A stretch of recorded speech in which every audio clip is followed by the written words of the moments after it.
Unfortunately, they don't allow us to fly these in Lutyens, Delhi. This is a DJI drone made in China. This has come from the toy industry. And that's really the powerful thing. This is actually where we should be playing. And the network that produces this is where the real value is.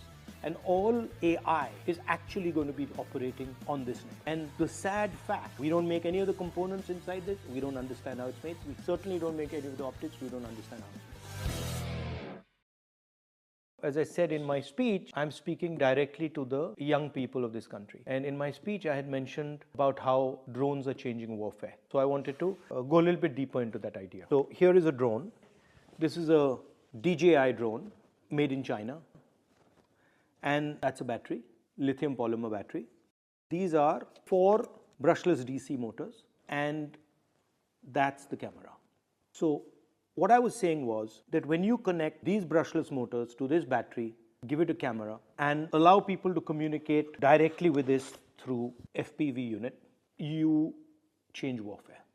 This little thing is now making tanks, artillery pieces, large weapons in the Ukraine battlefield pretty much obsolete. I said that industrial systems fight wars. This is actually a commercial product. This is made by a Chinese factory called DJI, and this is actually a toy, right? What we are seeing here is innovative technology of the motor, high quality optics, telecommunication equipment, and essentially a bunch of cell phone batteries set together are allowing this thing to transform the battlefield. Earlier, the Air Force used to operate, let's say, for the most part, above 10,000 feet. And if a local unit, fighting unit wanted air support, they had to call the Air Force, and then the Air Force had to send the plane. And the plane was big, very expensive, etc. So now what has happened is the Air Force has merged with the platoon, right? So now the platoon itself has its own Air Force, can use that Air Force to strike opponents, and can observe the battlefield. So what has happened is the Air Force has suddenly come all the way to the ground level, and it's built a completely different reconnaissance concept at a much lower level, which means that the battlefield has become much more transparent. You just put a drone up there and then you can see everything that's going on, and then individual units can send their drones to attack. So it's almost illuminated the battlefield in a way that has never been done before, and it's also allowed kinetic energy to be moved around very effectively and targeted very accurately. And the reason it's happened is because of the electric motor and the battery and optics combination. Underwater warfare has also been changed by this thing, because this thing now you can put it into a little ship or into a little submarine and you can sink huge destroyers, things like, I mean, for example, an aircraft carrier, they're going to be sitting ducks. And yes, American carrier groups would probably be able to defend themselves, but your regular aircraft carrier will simply not be able to survive an environment where these drones are roaming around undersea. So it is the optics and communication system are allowing you to see the battlefield, see the sea in a completely different way. And then the electric motor is allowing you to target very, very accurately, put explosive power very accurately where you want. And this has revolutionized how accurately you can target kinetic energy. We have to build such a system. And we have to have competence in electric motors. We have to develop competence in optics. We have to develop competence in batteries. This is what is going to be at the heart of the electric vehicle. This is what's going to be at the heart of all robotics. This is what's going to be at the heart of drones. This is what's going to be at the heart of submarines. This is going to be at the heart of toys, warfare, everything. And the sad fact is that we're nowhere here. We don't make any of the components inside this. We don't understand how it's made. We certainly don't make any of the optics. We don't understand how it's made. And that's what my speech was getting at, that this is actually where we should be playing. And the network that produces this is where the real value is. And all AI is actually going to be operating on this network. So for example, when this thing is built, AI is going to be used to order how it's built. When this thing is used, AI will determine how it's used. So when I hear talks about, I heard the Prime Minister say we are going to be number one in AI. I mean, it's complete junk, because you cannot be number one in AI unless you have a production network, or not so effective, but at least you have consumption data.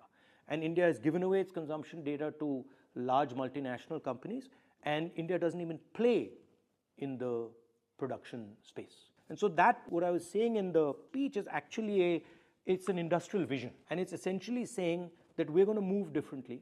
The reason this thing is so powerful is it can go places that a missile can never go. It can go places a gun can never go. It can chase people, it can hide, it can go into jungles, it can do all sorts of stuff that other weapons cannot do. Right? So that's what we have to understand, that there's a new industrial revolution taking place, a new way of moving taking place. And it's going to be based on this circular motion. Essentially, it's going to transform everything. And what I want, or what I'd like, is that we have thousands and thousands of young Indian people who deeply understand this. And we have another thousands and thousands who deeply understand this. And then thousands and thousands who deeply understand this. And then we've got the core of an industrial system. The last generation industrial system was about mastering the internal combustion engine. And the tragedy right now is that we're talking about all sorts of stuff, but we're not talking about this. And this is, I want Indian imagination to fly like this thing does. War is always about distribution of kinetic force. Kinetic force kills people. How you get kinetic force to kill people is really what war is. This thing completely revolutionizes how kinetic energy moves on the battlefield. So for example, if you compare this to a bullet can only move in a straight line, right? This can move up, down, left, right, backwards, it can stop in space. If you're comparing this to a tank shell can only move in a straight line. If you're comparing it to a missile can maneuver, but then a missile can't suddenly stop in the middle of the sky. A missile can't maneuver in such a sophisticated, complicated manner. Right? So this is literally a revolution. And the interesting thing about this, and this is what I keep telling my American friends, is that this doesn't come from the military system. American drones all come from the military system, meaning they trickle down. This has come from the toy industry. Right? This has emerged from the commercial system. And that's really the powerful thing.